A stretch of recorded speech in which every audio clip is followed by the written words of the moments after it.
First off, it's a pleasure to speak to you like this. And we've been wanting to interview you and profile your company for a while because I think a lot of our readers and, a lot of your followers as well, they connect you as Pest Posse TV and Pest Posse training. They may not be aware that you're actually a PMP, a pest control business owner. So let's talk about it. Pest Posse Too. Was that the original name? Did you start this after the PMP? I'm sorry, the Pest Posse started, or how did it? Yes. Okay. That was kind of the idea. I had a marketing guy I was talking to for a while, and he's like, "Why didn't you call it Pest Posse Pros?" And I go, "Because I'm a moron." Oh, well, it's Like, that would have been brilliant. But yeah, so that's exactly why we called it Pest Posse Too, is because, also, so my customers sometimes get confused. It would have made more sense, for the people I'm actually serving to have called it something like Pest Posse Pros. But yes, it was actually the original thought process was we need content for our training. Yes. And other things, and even for the episodes sometimes. Right. And we started off asking friends and people in the industry to set up jobs that we could film. But, they were great. No, they were fantastic, but they got no buy-in. I mean, it's a lot of hassle to call your customers, take that risk of, hey, can we bring out a film crew? And not like we got this big crew, it's just me and Foster, but still, people, even in this age of, everything's basically kind of public, right? You've got Ring cameras and you've got, we still appreciate our privacy and we're a little leery about people bringing cameras onto our properties, Right. So it made sense to go ahead and start a service business. And then along with that, you had to get the business big enough to pay for itself because, it doesn't matter. I mean, especially in California, but I'm sure it's the same in every state in the nation. If you're applying pesticides for hire, you've got to have all the right stuff. You've got to have insurance and you've got to have auto insurance and you've got to have a truck and all these expenses that you just have to have for a business, right? So that was, long answer, short question. Are you 100% residential or do you have some commercial accounts? Do you have some industrial accounts? What's your breakdown? I am a huge believer in niching down. And in pest control, we don't niche down. We do as much as we can, everything we can make money on. Right. And I think that's okay to a certain extent. But I remember, what's Donnie's last name? He's the big guru. He started Cole March, and stuff, and he still got his pest companies, and he talked about that. He had commercial and residential, and he ended up just realizing that I need to make some decisions here. And so he sold the commercial, and everybody thought he was nuts. Mm-hmm. And he was making more money just doing residential. And here's what I found. So I work for a large company. Obviously, this is where Foster and I met. Mm-hmm. And we did everything. We did bird control. We did flies. We did dairies. We did weeds. We did lawn care. We did all of this. Well, you know what happened? We'd start a service and every branch would get the equipment to do that service. And then it would sit in the warehouse and just take up space. And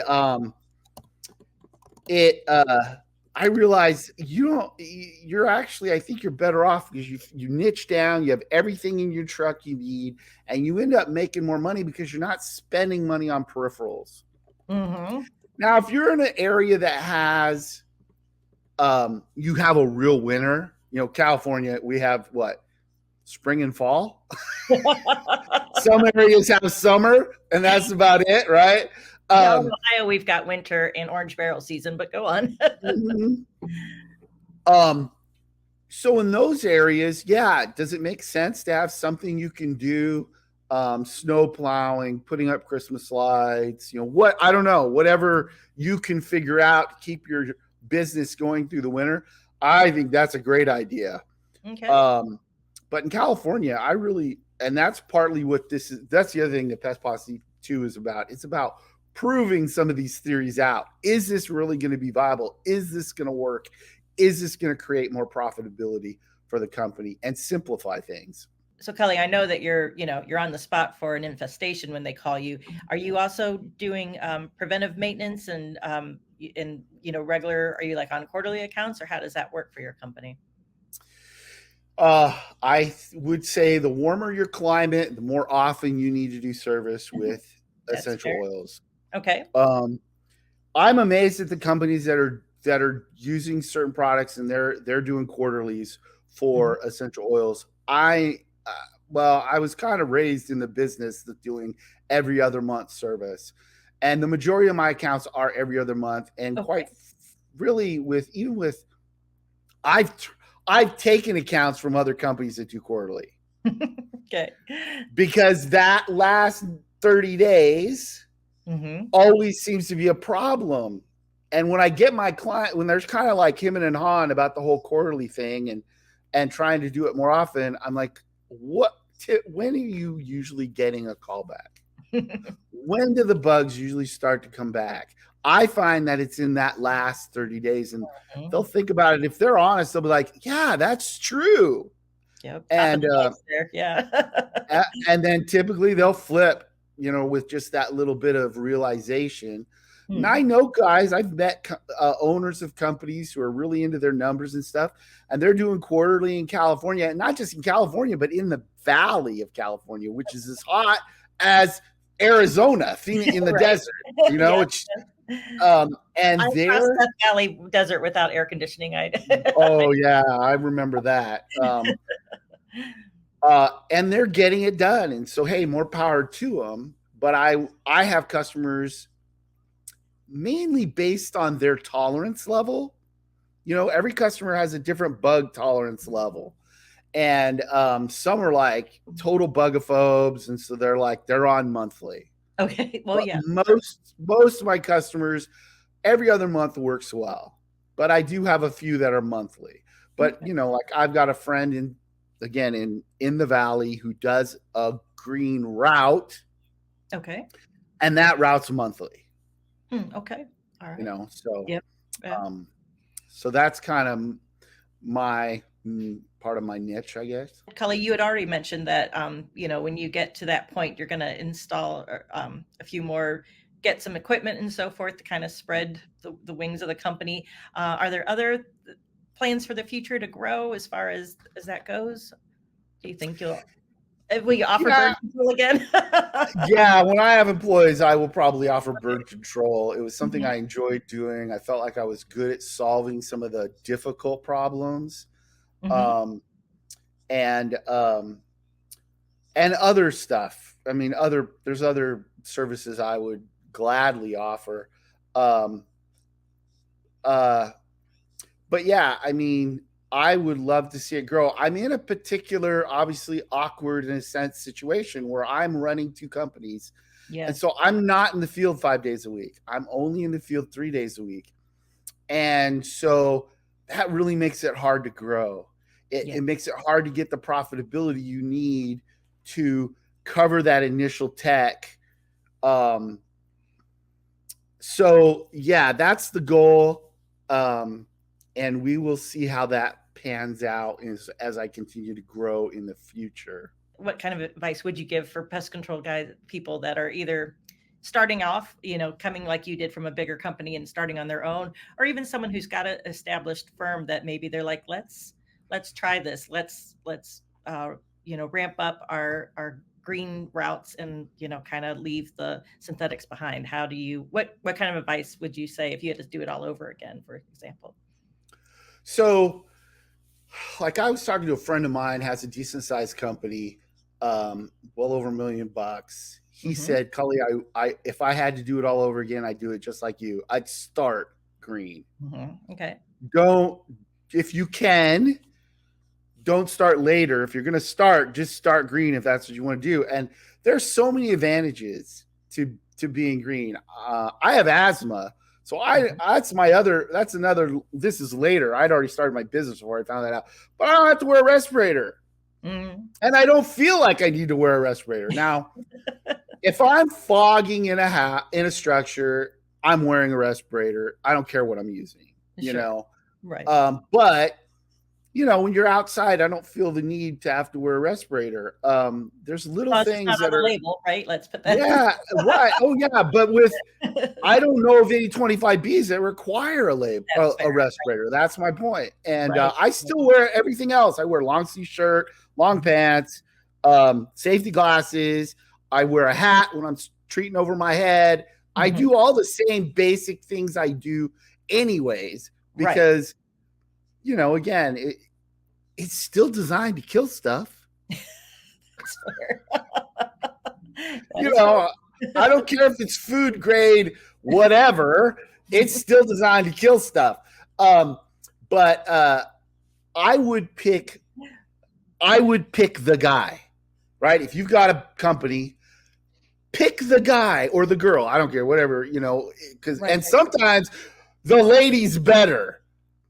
Sometimes they're better because it's just they think different and they can actually make that switch better. But pick the person and run one route. Okay. Excellent Build idea. it like a small company. Mhm. Don't, you know, build it just like a small company, because here's what's going to happen. They're going to learn the nuances. Mhm. It's a little different. Mhm. You cannot spray and pray. Right. You need to know your bug, right? You got to Mhm. have knowledge of the insect and know what to use where. Mhm. And how are you going to control that? Um, and that's, if you're just doing it part time on people, that's a lot harder to. Break those habits. And Right. it's not that people are out there spraying and they don't know the bug, blah blah, but it's more you really need to know. I think that's why it makes such a difference, because I know the business. I've been doing it for 30 years. Mhm. um, and so when I get out to a job, I know what to do. Is there a lot of difference? Not necessarily, but um, uh, you really, yeah, I found that, dealing with cockroaches and dealing with ants obviously are different. Right. But dealing with a German cockroach and dealing with a Turkestan is really different when you're doing it with essential oils, Right. Right. you Oh, yeah. know?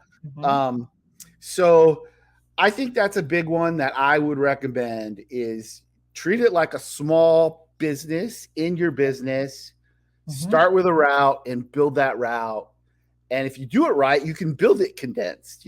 That's a whole Mhm. nother topic. That's, um, that you could get from the Pest Posse, but There that's you not go. our topic. Right.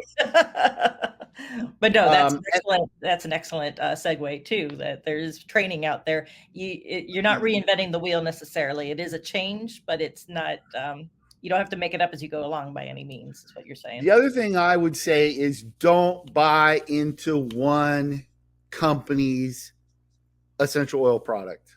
Okay. Don't do that. I have almost every company who offers them. I have almost at least one of their products on my truck, Okay. because there are certain products that are better for certain things, Mhm. and you need to learn those things. When I go out to a maintenance job, I use one product. When I do a clean out, I'm using a different product.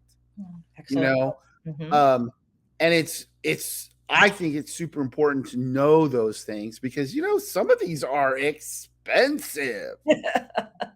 Right. Right. So that would be the two things. Okay. Start a route like it's a small business in your business and just do that. And then know every essential oil product on the market And and what it's 25B, is that interchangeable? 25B. Yeah, I think so. 25B essential oil. Okay. I say essential oil because my customers have no idea what Well, 25B right. means. Right, right, right. I'm, you know, I think we need to talk our business in front of our customers, but we also have to be able to dumb it down for our customers. Well, right, right. You've got to be able to give them both. One, you're letting them know, look, I'm a professional. I know what I'm talking about. I can use, whatever word I need to use Right, right. to be specific. But then I can tell you what that word means in common language that you'll understand. That's an excellent point. But even for your text too, if they're thinking, oh, essential oil, I've got a crazy Wiccan aunt that uses, she sprays peppermint oil, before she eats breakfast or whatever. You don't want to go that. It's like essential oils do have their place, and it's not woo woo stuff. Yes, So, absolutely, absolutely. And then educate yourself on things like diatomaceous earth, yes. because that's really popular out there. Hmm. And normally, I don't think I've ever seen it applied correctly yet Uh-oh. by a client, but that's a whole nother thing. But Okay. you Oh, want I to see. know all these things because these are the kind of things your customers are going to be bringing up to you. Right, right. That they You put chalk know, all over their ants areas and stuff. Yeah. yeah. I mean, yeah. I had a lady who was doing. I mean, the outside of her house was white. It was just Oh white, gosh. and I was like, "You got to clean this up before I do any application. I won't even apply until you clean this up." Because it was that bad and it could have easily been misinterpreted as I used something illegally and over applied. And in Right. California, you better be aware that that could be a problem. Um, and it was in an HOA, so now you got all these neighbors around. And Hmm. if one of them calls and reports you because they saw your truck out there and then they saw that powder, and their Hmm. dog starts sticking his nose in it, Oh gosh. Yeah. you've got an issue. So you really need to educate yourself on all these different boric acid, which is, that's not so hard because people aren't typically just throwing boric acid out there. Right. But, be aware of what the different eco-friendly treatments are and methods that are out there. I mean, spend some time on YouTube watching all the people talk about how they do it wrong. Right. Well, and document too, right? I hope you took many pictures saying this was what I saw when I got Yeah. Oh yeah. Always, always, always, always. And that's the best way to document, in my opinion, is pictures. Because when you take pictures in, I mean, by the grace of God, I've never had to go to court. Sure, But sure. Foster has, you know, Hmm. Hmm. and pictures can help in that Yeah, process. So and video, but we have the advantage. All our phones have that capability, absolutely. now. Hmm. I mean, when we started, we didn't, we'd take a camera sometimes. I'd bring my camera from home, Get your but phone then it was hard to, developed. yeah. And then you had to go get it developed and, Hmm. and then can you remember where you put the picture and, Right. all this stuff. So Mhm. it's a whole new day.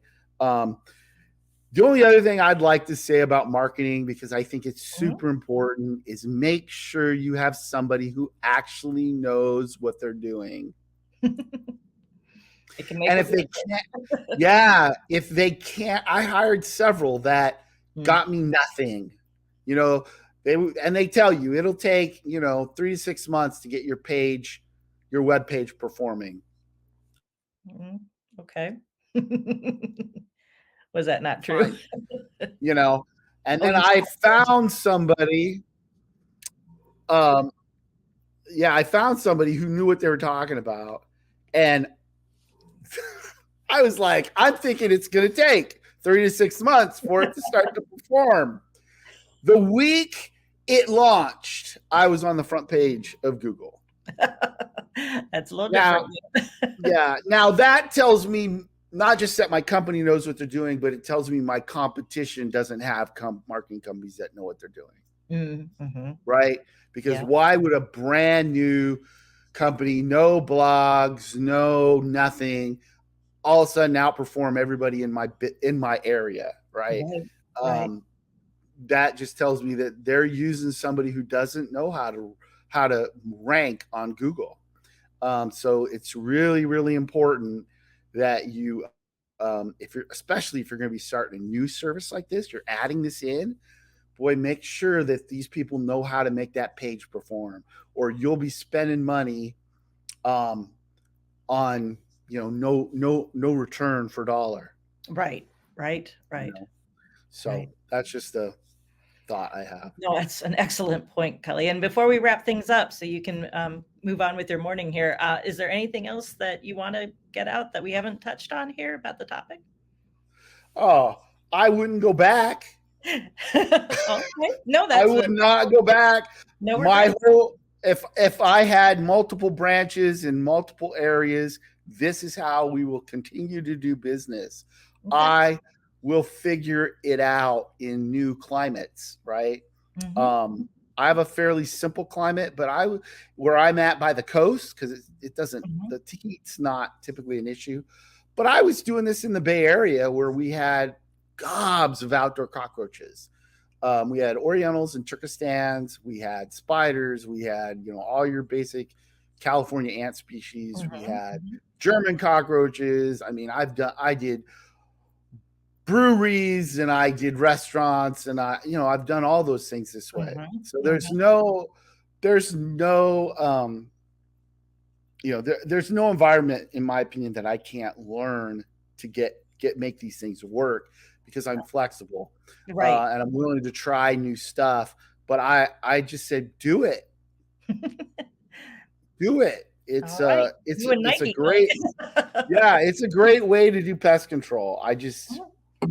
You know, I really like it.